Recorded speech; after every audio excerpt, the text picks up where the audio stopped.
Good morning. It's right at 8 o'clock and we've got folks logging on. I'll give it just a moment and then we'll get started.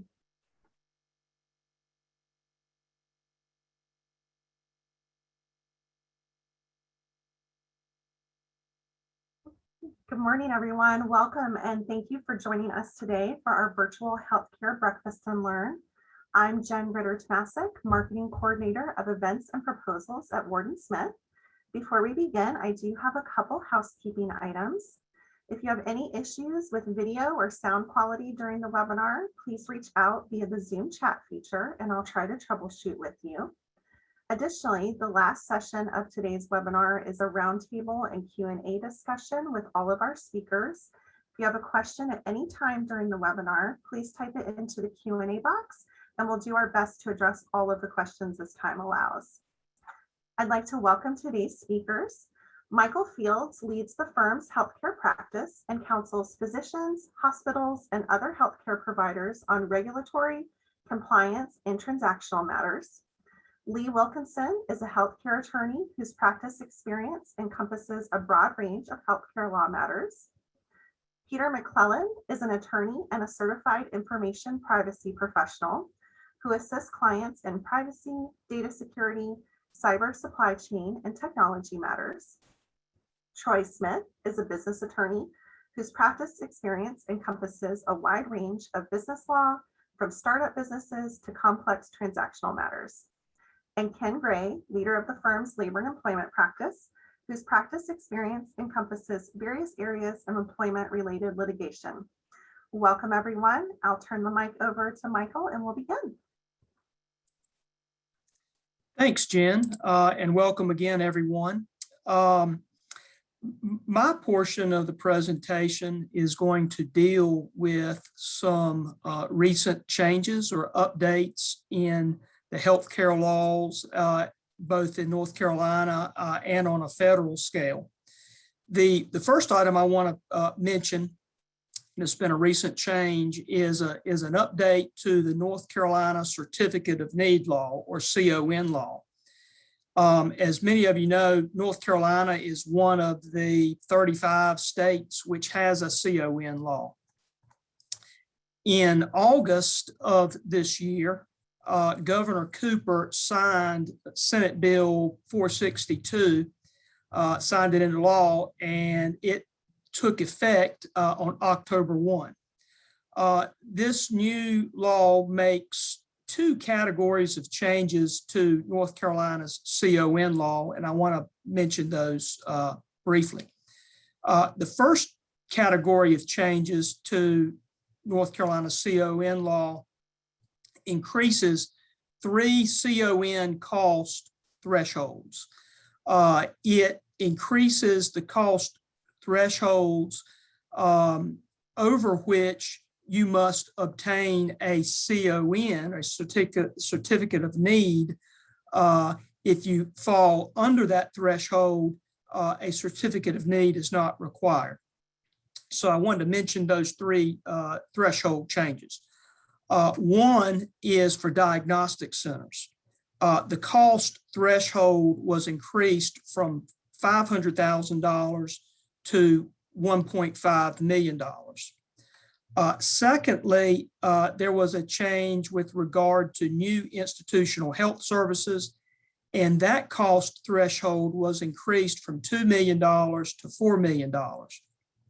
And then finally, for major medical equipment, the cost threshold was increased from $750,000 to $2 million. Those are fairly important changes because there has been no change to those thresholds in decades. That's an important change. Another important change is that they've provided for future adjustments for inflation. So the amendment will take into account future inflation. And so beginning September 30 of next year, September 30 of 2022, each of these 3 cost thresholds will be adjusted annually based on the Consumer Price Index. There have also been some recent changes to the Stark Law. On December 2 of 2020, CMS issued final regulations revising and clarifying the regulations that were promulgated under the Stark Law. And as most of you know, the Stark Law is a body of law governing physician referrals for certain designated health services, such as labs, imaging, physical therapy, and DME. And these changes will become effective on January 1 of 2022. Among other things, these new regulations revise 3 existing Stark exceptions. And I'll mention those briefly. The first one I'll mention is the in-office ancillary services exception. The second one is the office lease exception. And the third is the equipment lease exception. With respect to the in-office ancillary services exception, in order to satisfy that exception, a medical group must meet certain regulatory requirements, which include restrictions on the allocation of profits from designated health services, or DHS. So in other words, it regulates how physician practices can pay their profits among the various physicians. And the Stark regulations do not permit a group practice to distribute the DHS profits in ways that are directly tied to who ordered the DHS. So for example, a group practice cannot allocate profits from its imaging services, let's say, to the doctor who ordered the imaging, but rather must be allocated based on some other method. Often groups split the DHS profits on a pro rata basis, a per capita basis, and that's totally permissible. Also, it's permissible to allocate those profits based on professional productivity, as long as the revenues from the are excluded from DHS encounter. So you can't base it solely on a DHS encounter. So these methods, indirect methods of allocation of DHS profits, always have been permitted and will continue to be permitted. Nonetheless, the Stark regulations were not clear in several respects, and these regulations were an attempt to clear up various questions. The first item of clarification is that CMS clarified that the group practice must allocate profits and not revenues. In other words, the profits take into account not only revenues, but also expenses that are generated from those DHS revenues. So CMS clarifies that what must be allocated is profits, not revenues. Furthermore, group practices are limited in the manner that in which the practice segregates and distributes profits of DHS among the DHS service lines. Because Stark didn't prohibit the ability to segregate the service lines, some group practices would distribute profits from one service line, such as imaging, let's say, to one subset of physicians, and may allocate a different service line, say labs, to another group of physicians. Well, effective January 1, that's not permissible. The same method must be used for all profits of all DHS service lines.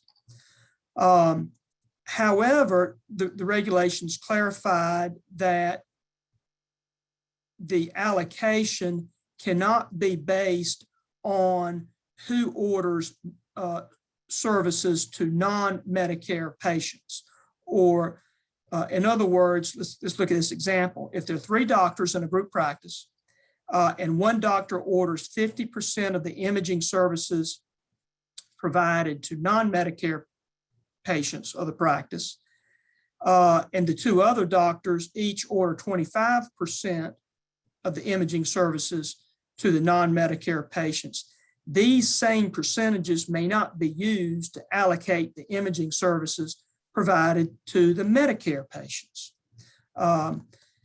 Nevertheless, the Stark law do indicate that the clarifications do indicate that it is still permitted to allocate among less than all, as long as is a group of 5. So pods of at least 5 physicians, you may allocate separately.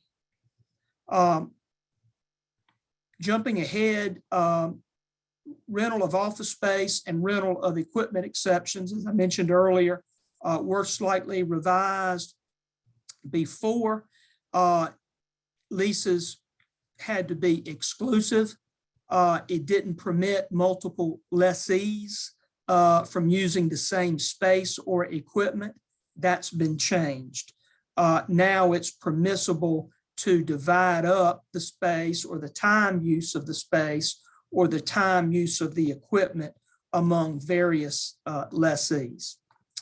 One final change on the federal front before I leave, and that is with respect to the federal anti-kickback statute. In December of this past year, the Office of Inspector General, the OIG, for the Department of Health and Human Services issued final rules changing, among other things, the personal services and management contract safe harbor under the anti-kickback statute. That reform became effective January 19 of 2021, and it altered this safe harbor in several ways, and I'll mention 2 of them. First, with respect to compensation methodology, that the OIG now only requires that the compensation methodology be set in advance, as opposed to the prior requirement that the aggregate amount of the compensation be set in advance. So only the formula needs to be set in advance now, as opposed to having a finite dollar amount of the compensation be set in advance. This change aligns with the equivalent Stark law exception and will make it easier going forward to draft personal services agreements. The second change, which I'll mention to that safe harbor, is that the OIG eliminated the requirement that part-time or periodic contracts specify the schedule, length, and specific charges for the intervals of services provided. This likewise gives practices greater flexibility in the use of part-time or periodic services on an as-needed basis. So those are the highlights of the recent changes that I wanted to mention. I'll now turn it over to Lee Wilkinson, and Lee will discuss a few things that haven't necessarily changed, but are being more strongly enforced going forward. And so, Lee, I'll turn it over to you. Thank you, Michael. And it sounds like most of the changes you discussed are favorable to our healthcare providers. So that's a good thing that we're seeing some positive changes in the law. I don't think it would be a healthcare webinar without mentioning HIPAA. And as many of you know, if you saw the article I wrote earlier this year in, I think, March, the Office for Civil Rights, which is the government agency that enforces HIPAA privacy, announced that they were undertaking an initiative in late 2019 to investigate and settle cases that impacted patients who had requested their records and were denied access for any reason. Under HIPAA privacy, it is an absolute right that the individual or their personal representative can request access or a copy of their protected health information, and the provider, who's a covered entity, must comply with that request within 30 days. Now, you would think that sounds pretty simple.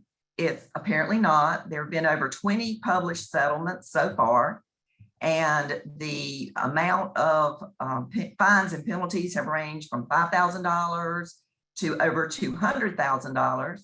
And the types of covered entities that have been slammed with this have been solo physicians, small group practices, and up to large hospital systems. All of the covered entities that have been found in non-compliance have also had to enter into a corrective action plan with the Office for Civil Rights, which means they're going to be monitored for up to 2 years. I know you've got enough on your plate that you really don't need them looking over your shoulder for 2 years. So to keep the OCR at bay, HIPAA covered entities must permit individuals or their personal representatives to inspect and obtain a copy of their protected health information upon request.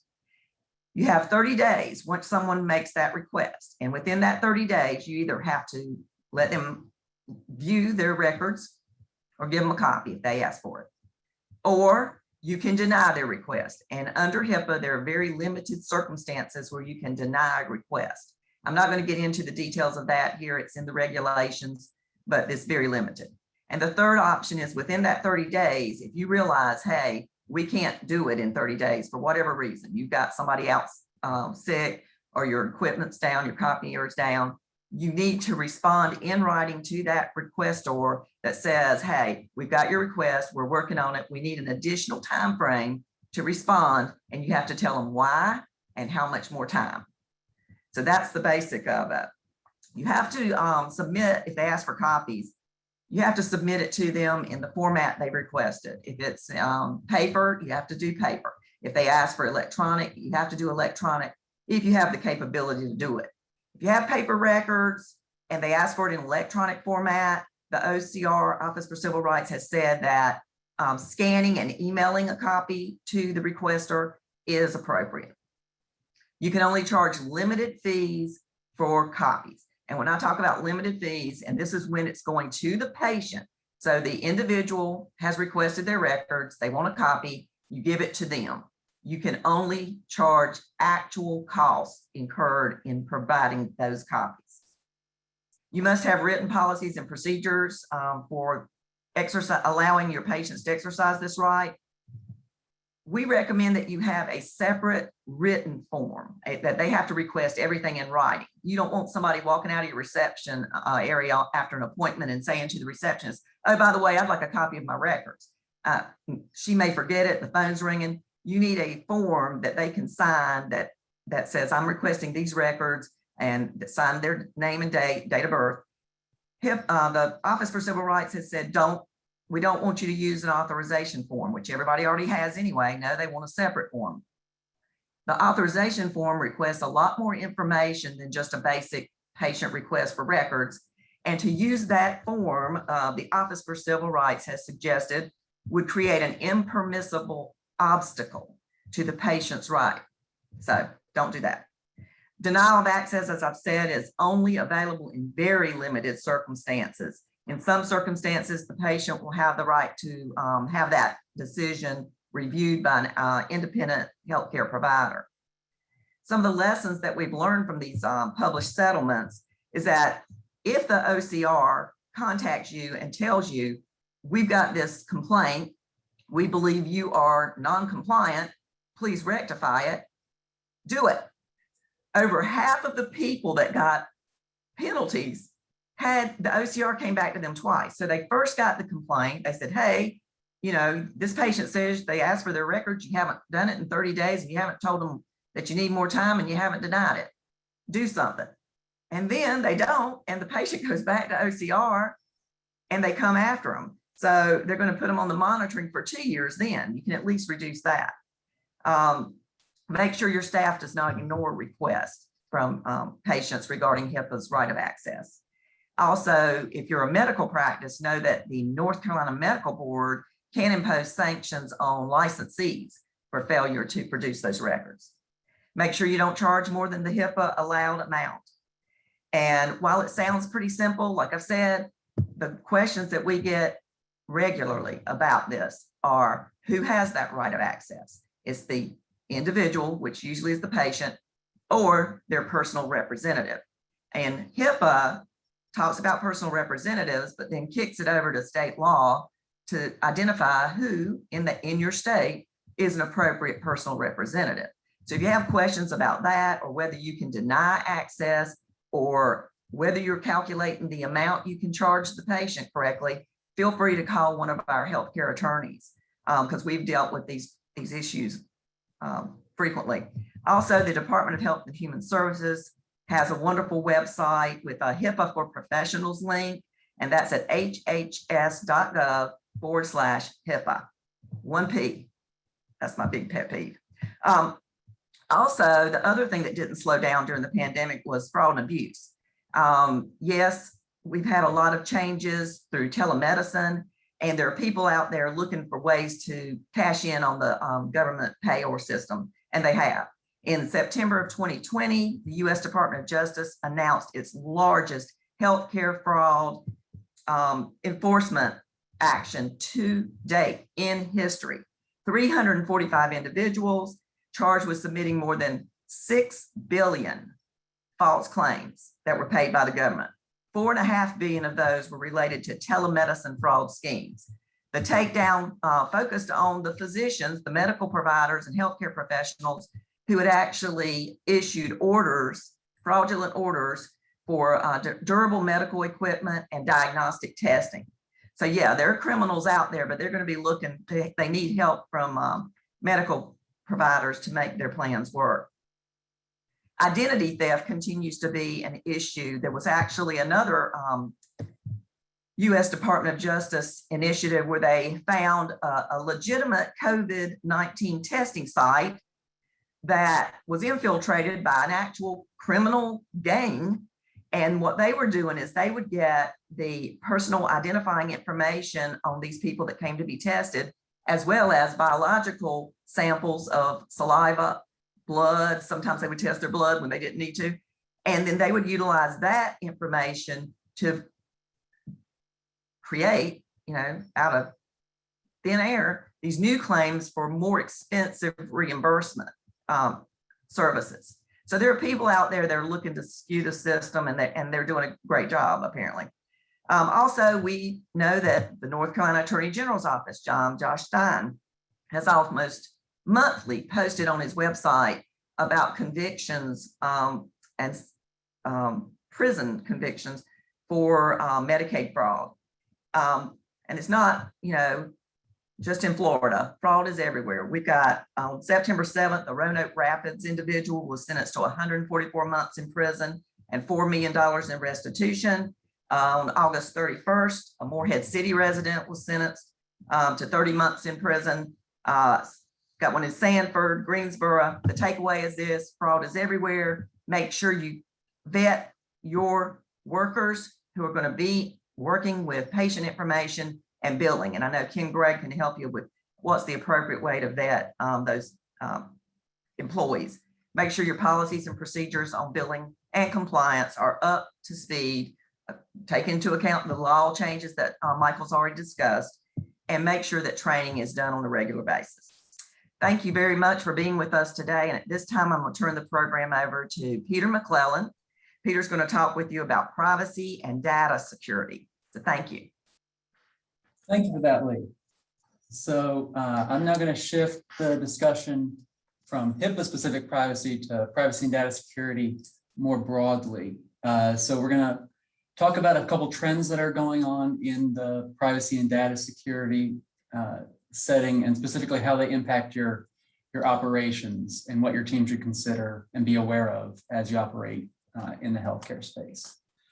So the first trend that I want to talk about is a huge increase that we've seen in the malicious actors who are using third parties of some sort that your business trusts in order to gain access to the computer systems and personal information that your business will hold, whether that's on patients, on employees, or whoever it might be.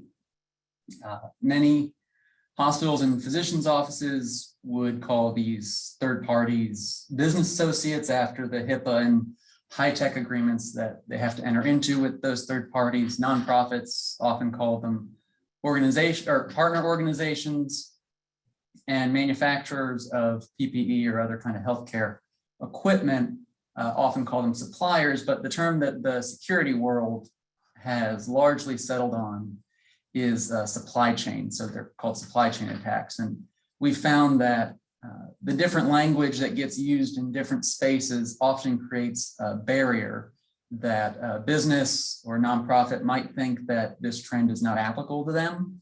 But for this audience today, I want to be very clear that that's really almost never going to be the case in the data security space in the healthcare industry. Healthcare and financial services are always neck and neck each year for which industry in the United States gets targeted the most by malicious cyber actors in our economy.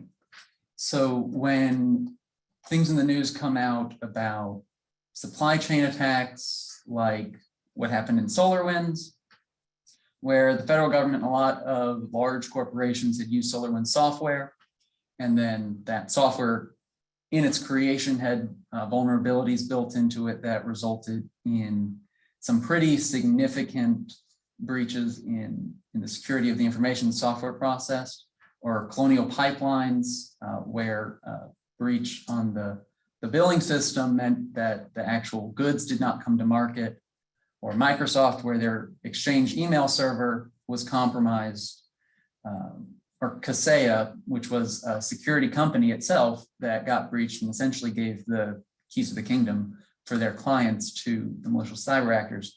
When you read or hear about any of these things in the news, it can be easy to think that events are only tangentially relevant to you. But the same techniques that these malicious actors used in all of those get repurposed against smaller entities and against entities in the healthcare space every day, whether they make headlines or not. And what happened in each instance with the companies I discussed, was the companies experienced a data breach, and then their clients bore a significant portion of the consequences for that breach occurring. And so when we're looking at supply chain attacks taking place, it's those second and third order consequences that usually cause a lot of cost for clients, and you can get ahead of that on the front end in your contracting process, but after an event's taken place, it's very hard to clean up those issues if they do arise.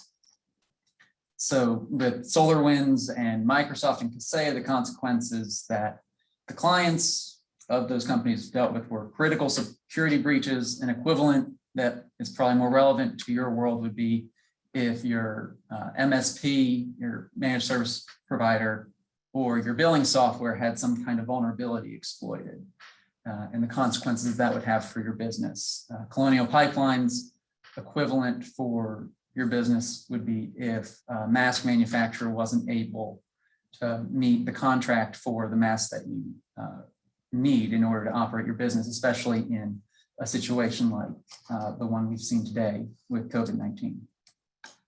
The second trend I wanted to just kind of delve into is the increased sophistication that we've seen from a lot of these malicious cyber actors.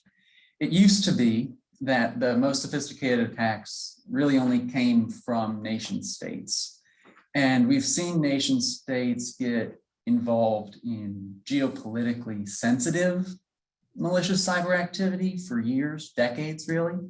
And when the commercial internet's only 30 years old, that's saying something.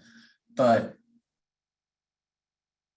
they do not really pose all of that much of a threat to the everyday operation of businesses. The trend that we're seeing, though, is not so much on the nation state side, but on what many nation states are turning a blind eye to. So the non-nation state sophistication has been increasing significantly. It used to be that phishing attempts were almost deliberately obvious. They were looking for gullible folks to click on a link or something like that. If you were paying attention and trying to be proactive about not getting phished or not clicking on things that you shouldn't, it used to be that that was enough. Today, that's very rarely the case. There are going to be tiny changes in the characters of an email address that you would otherwise trust, or it might be a spoofed account entirely to look identical to things that that you or your employees have interacted with before. And so when accounts like that are what are orchestrating the attacks, it's very easy to have very little trust in whoever it is you're talking to. And having the right training in place can be very helpful. But the trend that we're seeing is that increasingly things like those spoofed accounts that can be very difficult to identify in any case. Oftentimes they come from Eastern Europe, where hacking, like I mentioned before, is becoming just another business that governments will often turn a blind eye to as long as the attacks are directed outside of their country.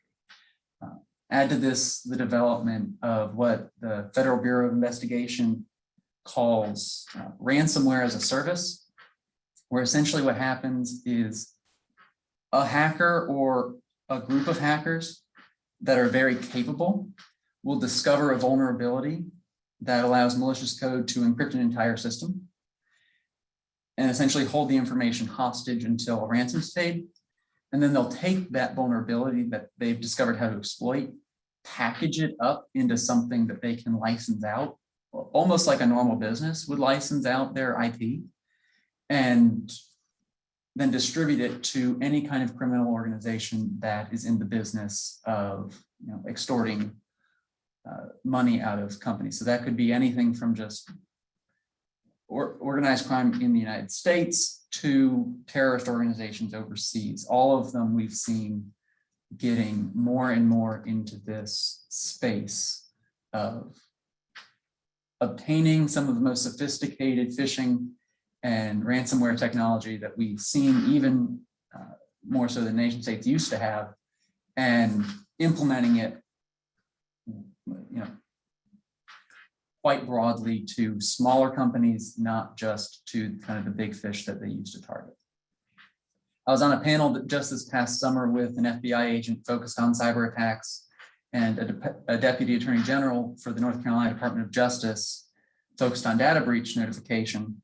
And both of them reported that 2020 had been an unprecedented year for the cyber attacks that got reported, and that's just the ones that got reported. And that so far what they've seen is 2021 is going to beat 2020 and may beat it by a substantial margin. 2020 doubled the kind of severity and frequency of data breaches from 2019. And we might not quite double again in 2020, but we're on pace, if the end of the year is as active as it usually is, to get up there. And so that's a three and a half fold increase over 2 years. So this is definitely something that you're going to want your employees who operate day to day to be aware of, that this is a trend going on in the industry. The third trend I want to talk about are increased costs when attacks are successful. So I mentioned before the increasing frequency of attacks. This is when the attacks do land, essentially. Every year, the Ponemon Institute, which is one of the most preeminent and well-respected technology policy institutes in America, every year they conduct a study about the past year's data breach costs. And the most recent study they have looked at 2020, and that put the average all-in data breach cost at around $4 million. So that's not just remediation and notification, but regulatory penalties, brand damage, measurable loss in customer return, and measurable losses from employee turnover. It was employee data that was subject to the breach. That averages mega breaches and the mom and pop stores together. So that's not very helpful in determining what the expected average cost would be for any individual organization. But kind of accounting for that, they found the average cost per record is $146. So the physician's office keeps a record of patients' name, sex, age, phone number, and insurance, and email address. That would be 6 records. And so 6 records per patient at $146 per record would have the expected cost per patient at around $876. That's just how the multiplying worked out there. So if your business had 1,000 patients in a particular system that got breached, you're looking at an expected estimated cost of $876,000 in that situation. Some of that is remediation, some of that is response, some of that is lost brand damage, but it's real money in the event that your business experiences one of these security incidents. So it's something that really helps to get out in front of before there's some kind of issue, because you can't retroactively get yourself in a position to have the risk mitigated. The risk mitigation has to take place before an event occurs. And because I get this question a lot from clients, it does not matter how long ago your team collected the information.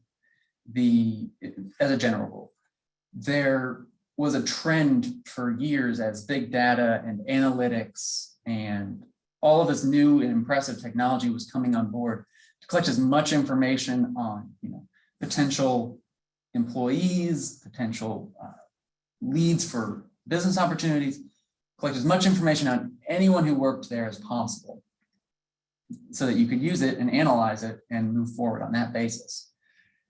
So if you have that personal information, even if it's just legacy personal data and it's subject to one of these data breaches, it could be a source of significant cost and would track with the number of records that are dealt with as you're trying to estimate what the average cost of a data breach would be for your organization.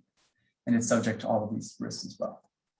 So we've kind of covered pretty well how the bleak scenario of the cyber security and privacy space. So I want to talk a little bit about risk mitigation in addition to the trends that we're seeing. And the things that I want to talk about are action items that your team can start dealing with today if you really want to, and probably have the process that I'll talk through wrapped up by Halloween, if not before. The first thing that your team can do is, and forgive the bit of a pun for the industry, but a checkup of your security and privacy policies. This should not be a huge investment of time, because what I'm talking about is a review of what policies and procedures you have against what's recommended and what you need, and look for a plan to close that gap. So some of the things that you'll want are an incident response plan, for example. This will absolutely be critical to your team when a security incident occurs, and as the frequency only increases, unfortunately, we're looking more and more to when incidents like this occur. That Ponemon Institute study that I mentioned before showed not just the average costs, but looked at some of the factors that can go into reducing the average cost of a data breach, and having a security incident response program was right up at the top of the list, along with training folks on how to implement that program. When you have one of those, and sorry, let me back up. The incident response plan should say who does what, when they have to do it, with whom they need to consult, and in what order actions need to be taken when a security incident is suspected or confirmed. So once you have that plan in place, the one kind of practical tip I would also add in here is please print it out and distribute it to everyone whose name is listed in that plan. Because by definition, if you have a ransomware attack, you can't access any of your information on a computer system. It won't do you any good if the information is on the computer and then the computer is no longer accessible. So make sure you have it printed out and that it is accessible to anyone who is listed on it, as well as the leadership if for some reason a member of leadership isn't directly listed. Second thing you'll want to make sure you have is a business continuity plan. This is a plan to make sure that your operations keep moving and you still have cash flow to operate when a security incident does catch your organization unawares, or if it does. And then I mentioned before, training folks on this. That's one, training them to make sure they know how HIPAA and HITECH operate, but also how they should, how they should act, make sure they have the plan memorized and able to be implemented if there is something that they need to do. So that should be included in the training. Second thing your team should consider is the scope of contracts you have with the third parties that I mentioned earlier. Your business associate agreements will determine the risk allocation between your organization and third parties that you rely on. HIPAA and HITECH govern, if they govern part of your relationship, but not all of it, those business association agreements need to be sure to manage the risk both for protected health information and other data. So Lee mentioned earlier telemedicine.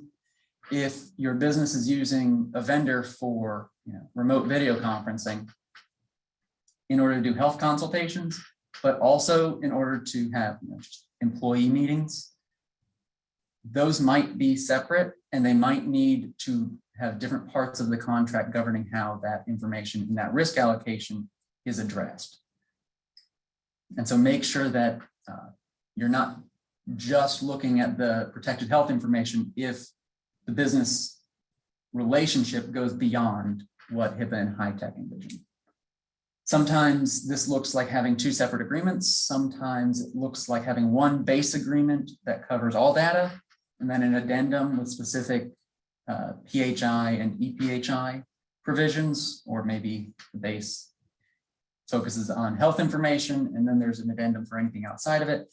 The point is you can customize what this risk allocation looks like and how you manage this relationship on the front end, but making sure that you have a holistic view of that relationship is critically important. And lastly, your team should incorporate insurance, specifically cyber liability insurance, within its proper role. So what I mean by that is the same way that in the healthcare space, health insurance is not a substitute for diet and exercise. Cyber liability insurance is not going to be a substitute for having a robust privacy and security program.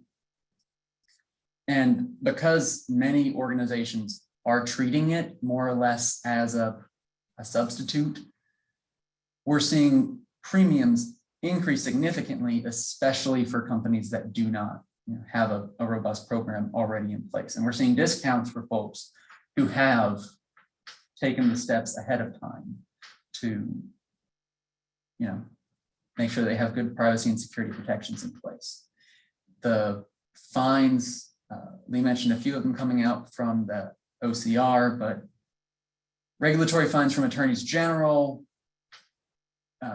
from the FTC, the fines are increasing in state courts. They're only going up.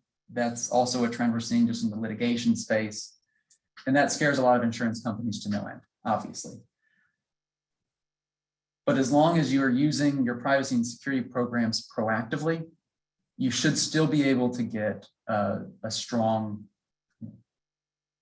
basis and get something that's affordable and will cover the risk management that you need.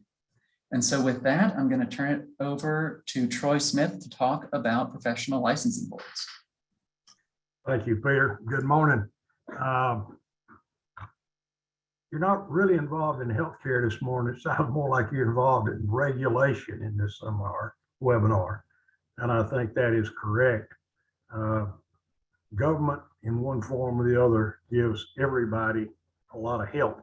And that's what we're discussing this morning, is the help your organization or your licensees are getting. I think to start with, we're going to talk about briefly about what a professional in your organization, a licensee of a professional licensing board, whether it be dental or nursing or medical or whatever, psychology, there's just a myriad of those lists, what they need to know before they respond to an inquiry from that licensing board. First off, the licensing board was created, all these individuals were created by our legislature. They're creatures of law. They are, in the first instance, the way your licensee got his or her license. And that licensee put a lot of money and time and plain old sweat into getting that particular license issued. And so many of us, and everybody on this webinar from our end has got the license that we obtained from our licensing board. Do not let the licensees in your organization forget that it is a lot easier for that licensing board to limit or take that license down than it was for your licensee to put it up. The license under the law and the regulations, and for all practical purposes, is not a right. I don't have a right to have my law license. Your licensees do not have a right to have their medical, dental, nursing licenses. The law says, and these regulatory bodies say, it is a privilege. We had to earn it, and we have to adhere to certain standards in order to keep them. So that's the piece before you get to the inquiry. Licensees should be aware and proactive of what it takes to protect that license to avoid an inquiry from the board. Times are changing. Medical standards, dental standards, nursing standards changing. We're expected as licensees in those fields to keep up with the skill set.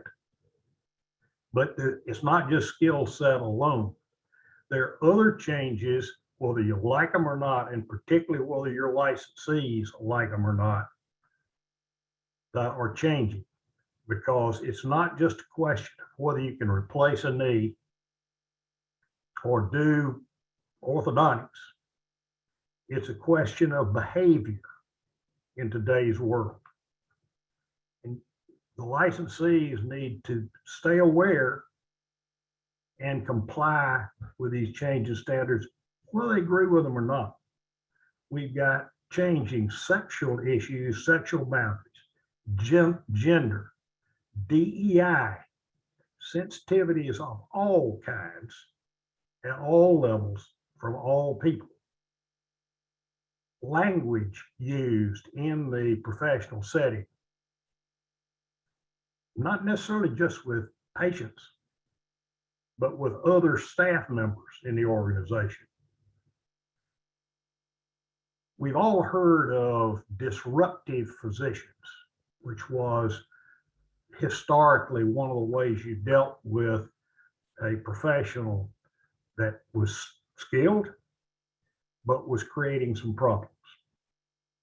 Today, the word has morphed into unprofessional conduct.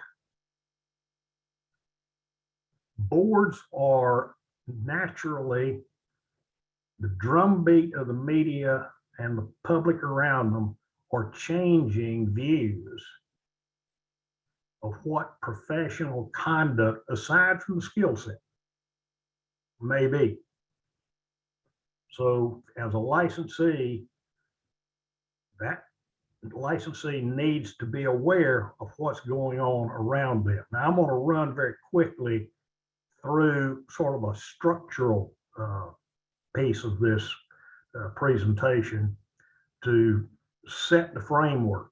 And because of our limited time, I've selected the medical board as opposed to nursing or dental or psychology to talk about, but they're all relatively similar. The medical board is the biggest one of all, that and the nursing board. Again, as I've said, it was created by the legislature. There is a full-time staff and office operation. You've got executive directors, staff management. In the medical field, there's generally a medical director that's full-time. There are investigators at the medical board. They're a team of them. They're across the state of North Carolina. They are all experienced professionals. Most all of them have come from law enforcement, SBI, FBI, other law enforcement agencies. So they are not greenhorns at what they do. I have a lot of respect and know most all of those investigators at the North Carolina Medical Board. They're good at what they do. They deserve respect, and your licensee is going to need to provide that respect if they have an encounter. The other element of a licensing board is the legal staff. In the medical board situation, they have got a full staff of full-time lawyers who have, in the main, been there for years. They're very experienced. They're very conscientious. I have a lot of respect for those lawyers.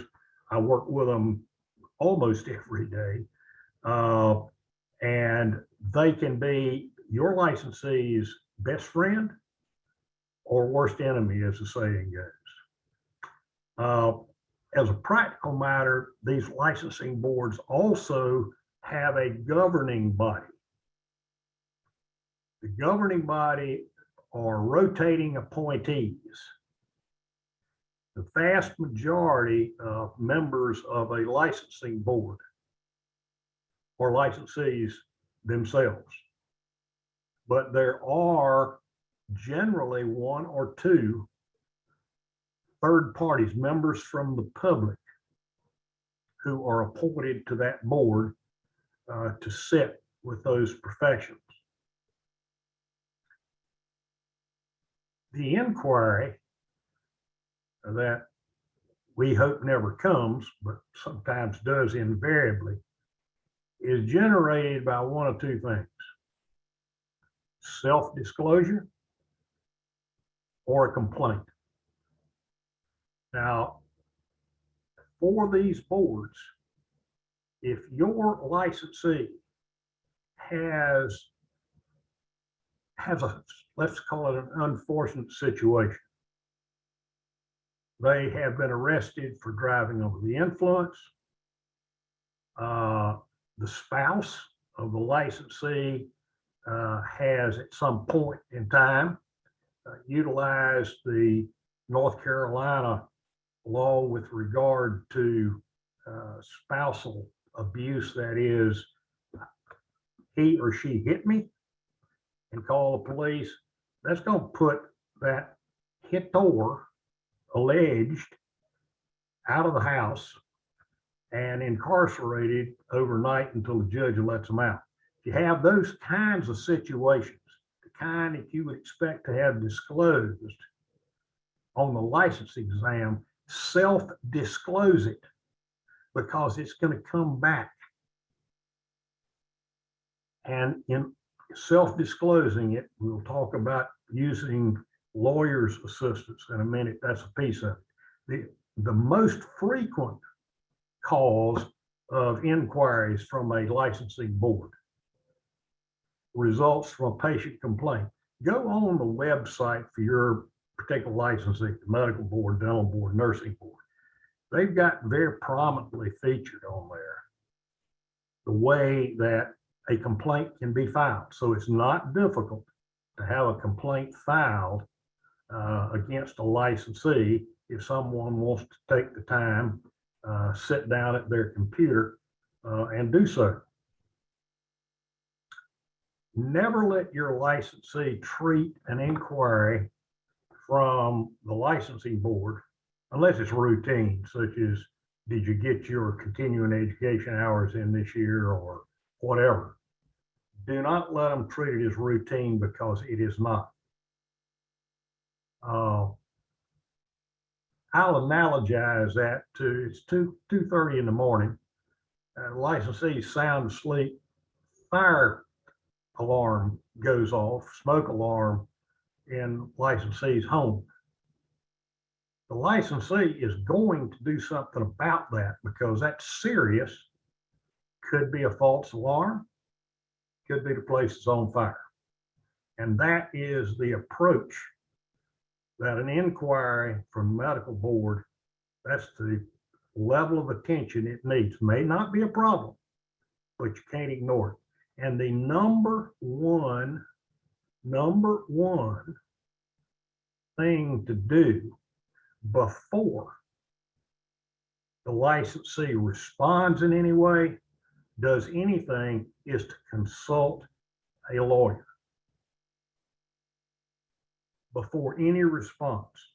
The response, whether it be a crafted letter back to the board if that's what they want, or an interview, is going to set the tone for the balance of the licensing board's inquiry.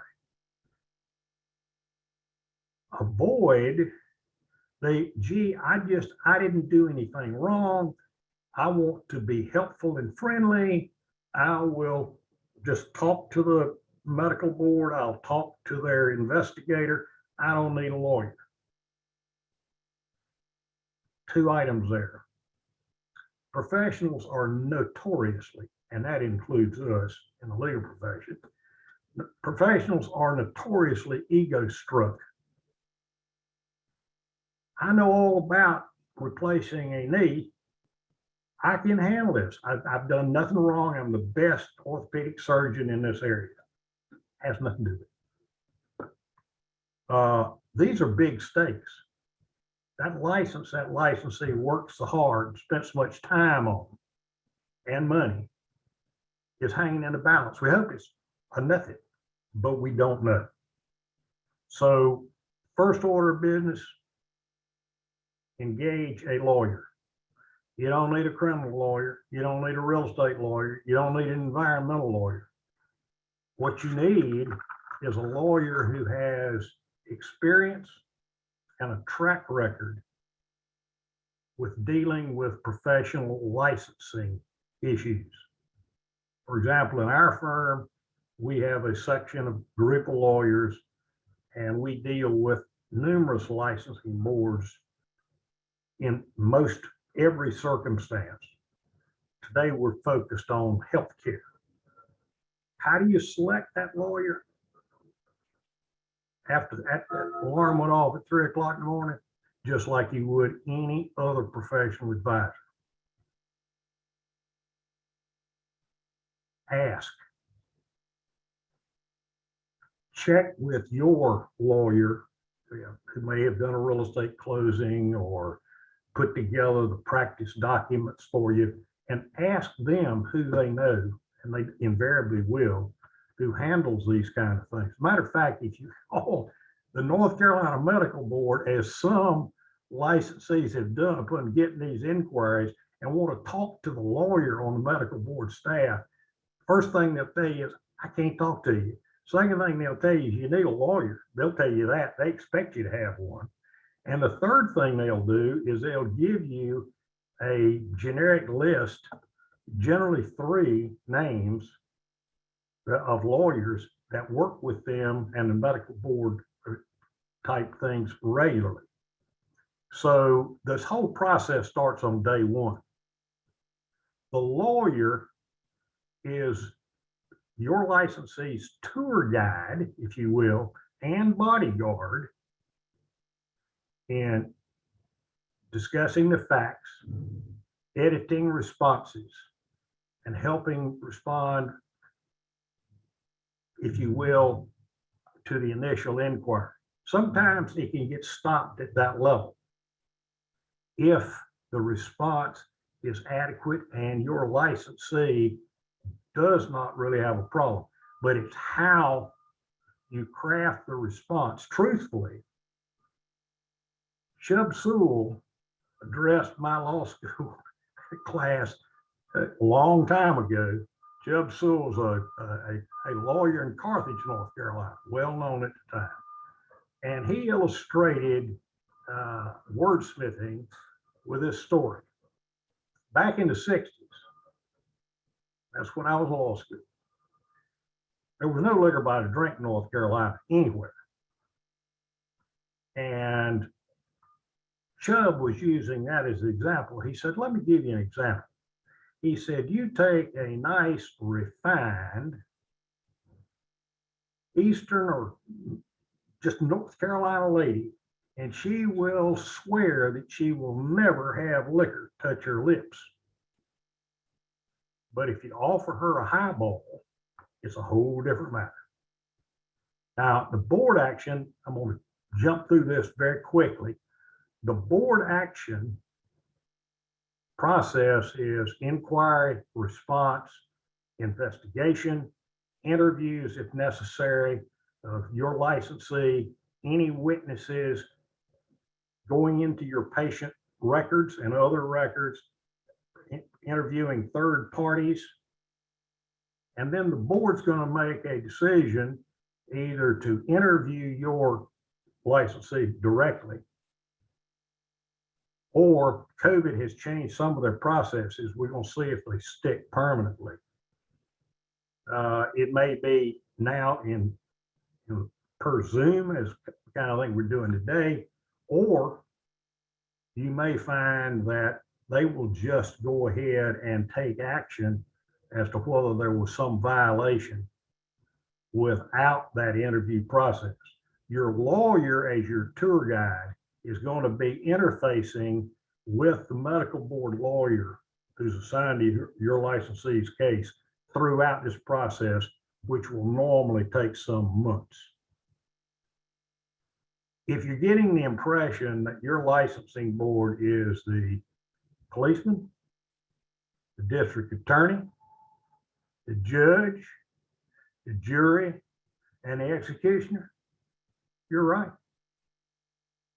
That's correct. Remember, this is not a right you have. It's a privilege. So the rules are entirely different than they would be down at your county courthouse in a civil case or a criminal case.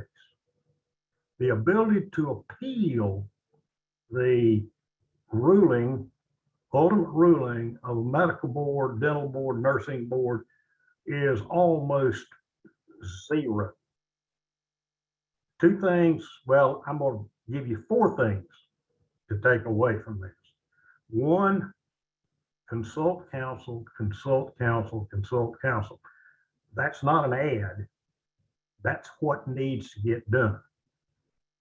Number two, the licensee has got to tell the whole truth. Lying to the medical board in any form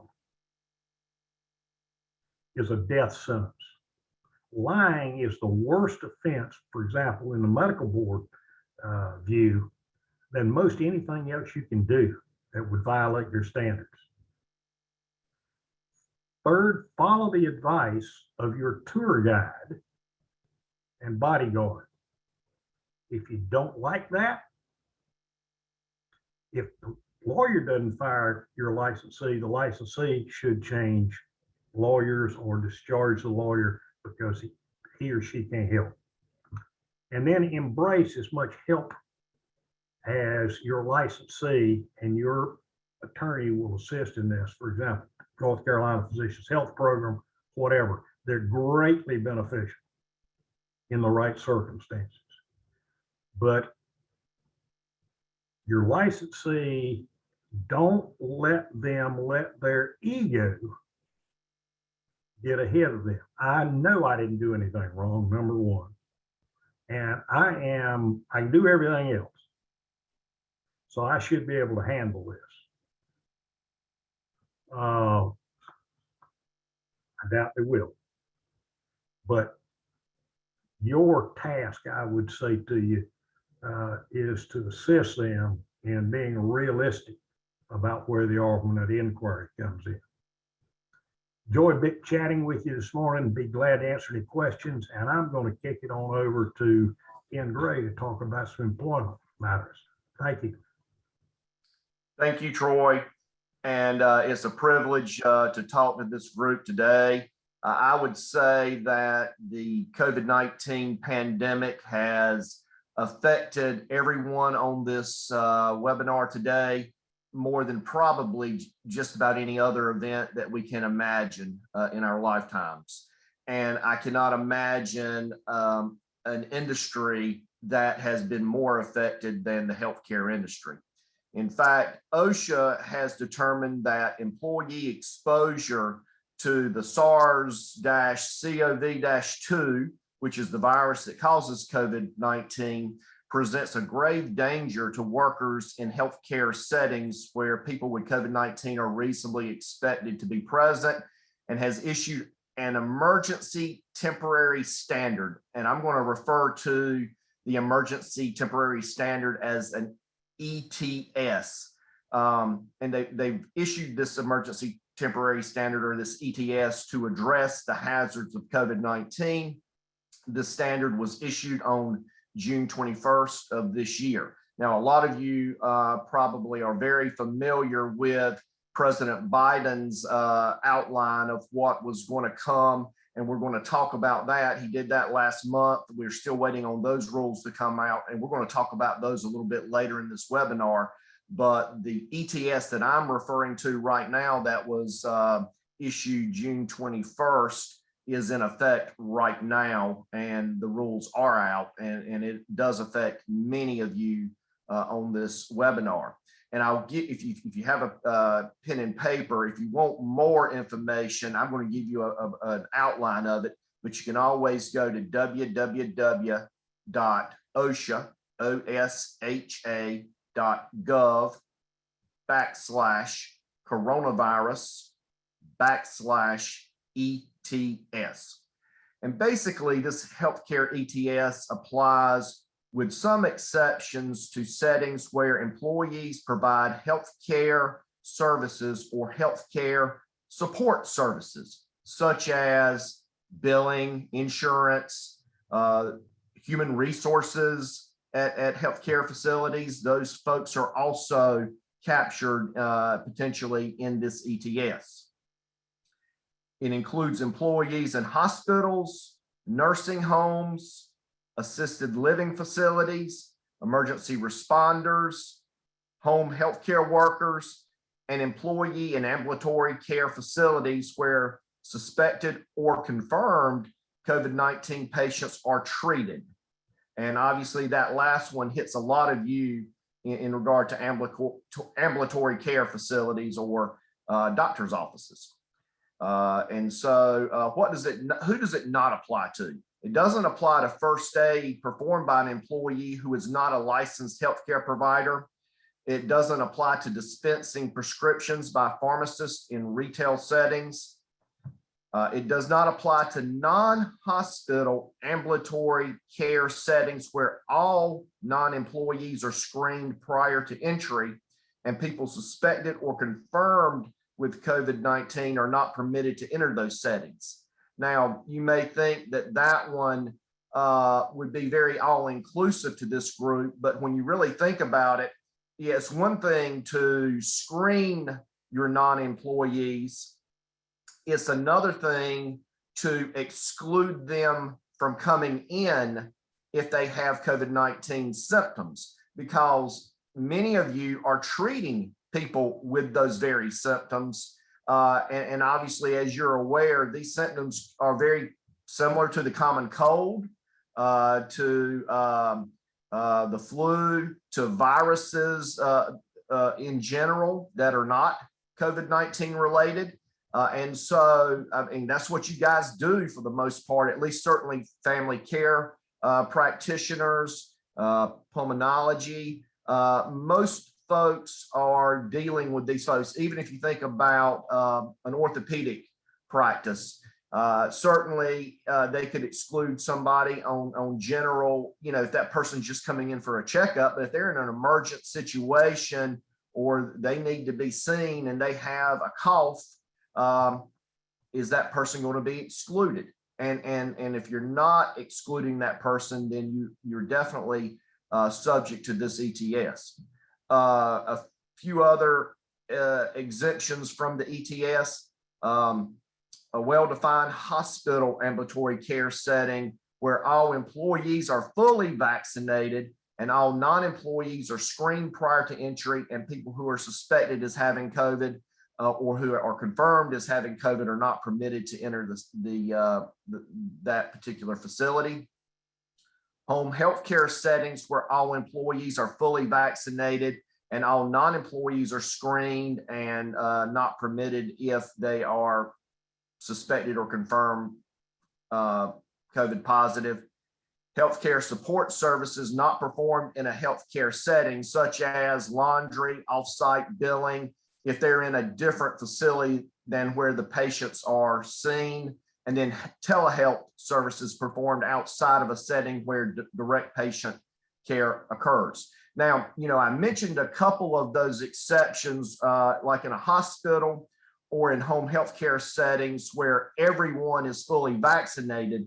The one thing that's not crystal clear in these in this ETS, and we'll talk about this a little bit later in some other contexts, but there are exceptions to mandatory vaccination policies if someone has a legitimate medical reason or disability as to why they should not get vaccinated, or if they have a sincerely held religious belief against this vaccination, then the EEOC does allow certain accommodations, and it's not clear if that would negate the facility status as being fully vaccinated.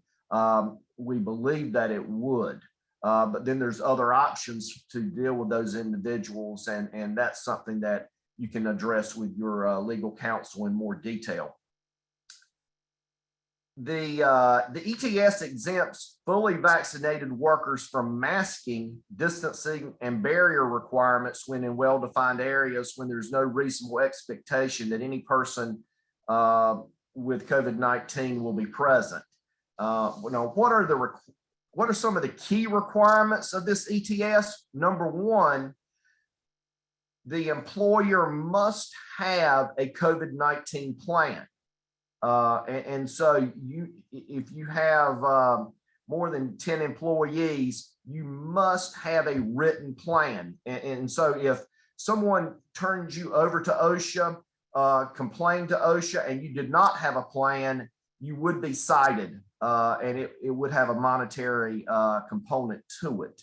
So number one, you must develop and implement a plan for each workplace. So if you have different sites or facilities, you need a plan that covers each one of those sites or facilities. You must designate a workplace safety coordinator, and there would be one person in each of your locations. They must be knowledgeable in infection control principles and practices and have authority to implement, monitor, and ensure compliance with the plan. You need to conduct workplace specific hazard assessments. You must seek the input and involvement of non-managerial employees in assessing the hazards in the workplace and in implementing the plans. And you must monitor each work site to ensure the ongoing effectiveness of the plan and updating it as needed. And one other requirement would be to include policies and procedures to minimize the risk of transmission of COVID-19 to employees. Now, in regard to your patients, your plan would indicate that you limit and monitor points of entry to settings where direct patient care is provided, screen and triage patients, vendors, or anyone else, visitors, that anybody that's a non-employee that enters with symptoms of COVID-19, and implement patient management strategies. In regard to PPE, You must provide and ensure employees wear face masks when indoors and when occupying a vehicle with other people for work purposes. And now, again, there are exceptions if people have been fully vaccinated. You must ensure the face masks are worn over the nose and mouth. So we see, I see face masks not covering noses in a lot of places, and in healthcare facility, it's mandatory. Provide, and this is a new one that was added in this ETS, and a lot of people are not doing this. Provide and ensure employees use respirators and other PPE for exposure to people with suspected or confirmed COVID-19 and for aerosol generating procedures on a person with a suspected or confirmed COVID-19 diagnosis. So you may be required to have respirators in your practice. In regard to your employees, you need to screen each employee before each workday and each shift. Now, screening could be they report as soon as they're in the building to a centralized person, or they actually can self-screen. You would provide them with a checklist, and they essentially affirm each day that they do not suffer from any of the listed items, the symptoms of COVID-19 that we're all very familiar with. You are required to provide testing at no cost to employees. So if one of your employees is exposed to someone at work and they need to go get tested, it is the employer's responsibility to pay for that test. You must require each employee to promptly notify you when the employee is COVID-19 positive, suspected of having COVID-19, or experiencing the symptoms, certain symptoms of COVID-19. And once you get that notification, you need to notify certain other employees within 24 hours that person has been in the workplace in the presence of someone that's COVID-19 positive. Certainly, it would be anyone that the individual has identified as being that they were around, and it could include an entire floor of individuals in which that person worked. And then you must follow the ETS's requirements for removing workers from the workplace. And I'll talk about that in just a moment. Other requirements, vaccinations. If folks have not yet been vaccinated, or and this next part, it hasn't been specifically addressed, but also this would include the boosters. We believe it doesn't. The ETS does not talk about boosters because it came out June 21st, and boosters were not yet approved. And we knew they were coming, but they were not approved yet, but we believe they would be included in this. But the ETS says that the employer must provide reasonable time and paid leave so that the employee can go get the vaccination, and also pay them for the time that they're out due to vaccine side effects. So, and as we know, many folks the day after the vaccine experience symptoms and are not necessarily feeling up to being in the workplace, and that would be paid time off that can be provided. Now, you could use the employee's regular sick leave or PTO, but if they do not have any in their leave bank, then that's money straight, new money that the employer has to pay the employee. The employer also has to conduct training to ensure each employee has literacy, a sufficient literacy level, and understands disease transmission, tasks and situations in the workplace that could result in infection, and they're knowledgeable about the relevant policies and procedures. And you must ensure that the employee receives additional training when changes occur. And as you know, changes have been occurring throughout this entire process. You got record keeping obligations if you have more than 10 employees. Part of that is that you've got to document instances in which employees get COVID-19 without regard to whether they were exposed in the workplace or outside the workplace.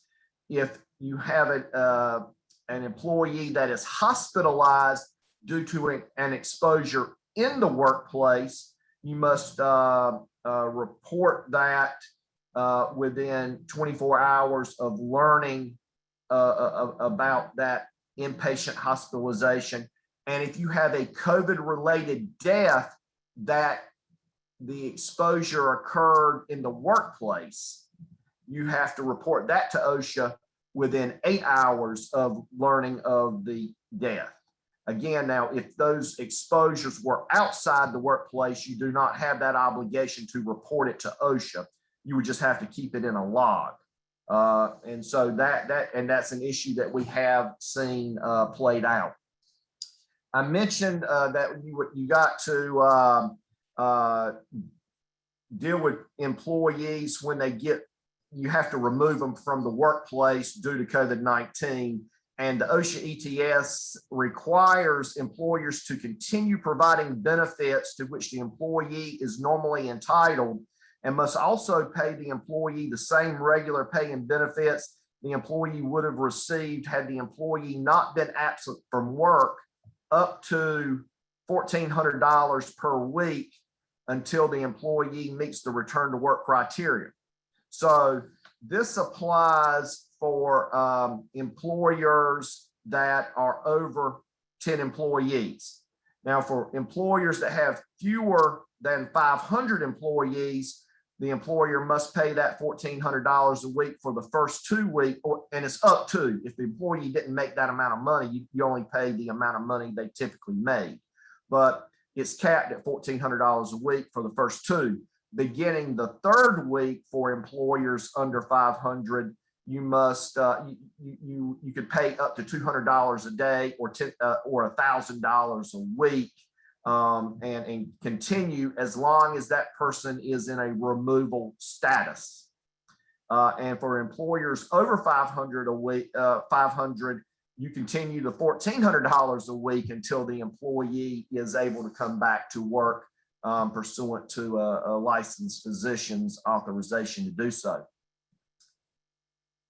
Any of this $1,400 or the $1,000 that I just mentioned can be offset by sick leave, PTO, or even if they're getting short-term disability, you get to take a credit for that and you don't have to pay the full amount. They just have to receive that full amount from all sources. And when an employee returns to the workplace after a COVID-19 related removal, that employee must not suffer any adverse action as a result of that removal from the workplace and must maintain all employee rights. And there's actually an OSHA ETS, the frequently asked question. It says that even if that employee is out for months, you cannot terminate that employee unless the employee advises you they're not going to be able to come back to work, or you can verify independently that they're never going to be able to come back to work, and you must keep them in their current status. Now, I'll just briefly mention that on September 9th, President Biden did announce a 6-pronged national strategy to combat COVID-19. And most of you have heard about, the primary thing listed there was employers with 100 or more employees would be required to ensure that their employees were either vaccinated or tested negative weekly. But the one that's going to affect this group was the 3rd prong, which said workers in most healthcare settings will be required to be vaccinated, not tested, but vaccinated. And this plan is going to apply to basically providers, centers that receive Medicare or Medicaid. And CMS will be the one that releases this particular set of ETSs. They have not done so yet. We expect it any day now. And certainly we expect it in the month of October. And we'll be staying on top of that and issuing releases when that comes out. There will be lawsuits and we'll have to see what that does. But we do believe that these things are going to go into effect possibly before a court could rule upon them. And there's certainly various hurdles to mandatory vaccination policies that I mentioned earlier, such as medical accommodation obligations and religious, obligations. And we know that some folks are putting canned or template accommodation requests. They're presenting those to employers. You're seeing the same language on internet letters. And it basically comes down to, do they say the right words? And each one has to be judged on an individual basis. So with that being said, I'm going to turn this over to our entire group for the roundtable. But first, I will plug that next Wednesday, the 13th, we're having a labor and employment webinar, and virtually the entire webinar is focused on the COVID issues. And we'll also have the top two EEOC officials in North Carolina who will be giving opinions about the medical and religious accommodations. So with that, Jen, let's open it up to the group. Great. Thank you so much, Ken. And thank you to all of our speakers. We do have a few questions. I'm going to direct the first question to Lee. It came in during her discussion. Lee, can you clarify a comment that you made about a type of medical record release form? Yes, so during my presentation, I mentioned that when the patient is exercising their right of access, we recommend they have a modified release form, not use the full-blown HIPAA authorization form, which is generally used by patients to request that their records be shared with a third party. So if the patient or the patient's personal representative is the one asking for the access, for the copies, then you need to have a modified form of, doesn't need to have as much information on it as your authorization. I would say have, of course, who's requesting it. Are they the patient or the personal representative? What's being requested, access, which is just sitting and looking through a record, or actual copies, what records, and, you don't want to give them everything if they only really want to see, what you've done in the past year. So make them put in some dates of records between this date and that date. If they want a copy, ask them what format they would prefer it in, because they have the right to say whether they want paper copies or electronic. Or you want to flip that on them and say, it is our policy to provide all of our records in an electronic format unless otherwise requested. Make them kind of go on the offensive there. You also need to state that the requestor is going to be liable for actual costs incurred in providing the copies. You need to ask how they want them delivered. Are they going to pick them up at your office? Do they expect you to mail it? And then have a statement. I've already said that. The date. You need to put the date on there, so that way you can keep track of your 30 days is ticking.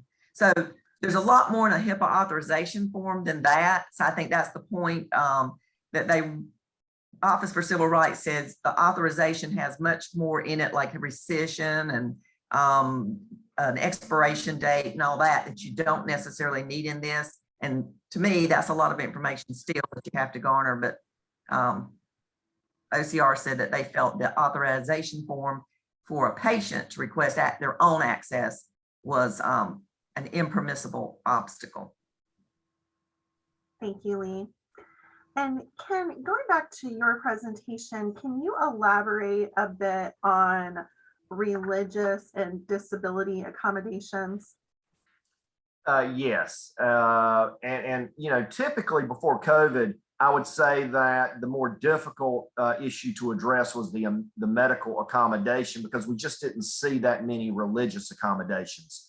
Now, I bet I've seen 50 requests for religious accommodations in the last 3 or 4 days. Basically, clients are just funneling these to me, and we're making a decision on whether they've said the right things. With the medical accommodation, you really need something signed off on by a doctor stating a legitimate reason why this person should not be subject to the vaccine. We see a lot of immunocompromised situations, or people that have anaphylactic conditions that or had previous bad reactions to vaccinations. And so those folks, that's something we'll take a look at. And with the religious accommodation, it has to be a sincerely held belief. And the problem is the EEOC has said that you really shouldn't question what someone says unless it's obvious. And, we look at the words carefully. We did have a request last week. The person, for religious reasons, didn't want to be vaccinated or even tested. And then they explained why. And when you looked at the reasons, we determined, well, these reasons don't relate to the religious belief. They related to a medical belief, and the person didn't have a medical condition. So you just have to look at each one of these, unfortunately, on a case-by-case basis. And the one thing you cannot do not deny them outright, because once somebody asks for an accommodation, it triggers the employer's obligation to enter into the interactive process where you go back and forth to determine, can we accommodate this person? And once you've got some written back and forth, you may make the determination we cannot accommodate this person and they cannot be in the workplace without being vaccinated. But if you just jump from the starting point to the end point immediately, the EEOC is going to get you. I mean, and sometimes the EEOC is more concerned about whether you engaged in the interactive process than whether you actually accommodated the employee. And so that is something you're going to want a written paper trail of this interactive process. Thank you, Ken. We are at time and we don't have any more live questions. So thank you again to all of our speakers and to our attendees this morning. Following today's webinar, I will send an email with articles related to the issues discussed today, as well as a recording of the webinar. Thank you again, and that concludes today's webinar.